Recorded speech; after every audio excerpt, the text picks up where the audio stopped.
প্রায় ৯০ আলোকবর্ষ দূরে গবেষকরা একটি ১০ বিলিয়ন বছরেরও বেশি পুরনো সাদা বামন নক্ষত্রকে দেখেছেন, যা সূর্যেরই মতো একটি মৃত নক্ষত্রের অবশিষ্ট উষ্ণ অংশ।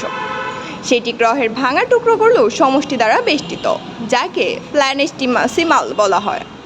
মহাকাশ মানেই তার পরতে পরতে রহস্য। স্পেস থেকে প্রতিদিনই আমরা কিছু খবর পেয়ে চলেছি যা নতুন, আগে কখনো শুনিনি।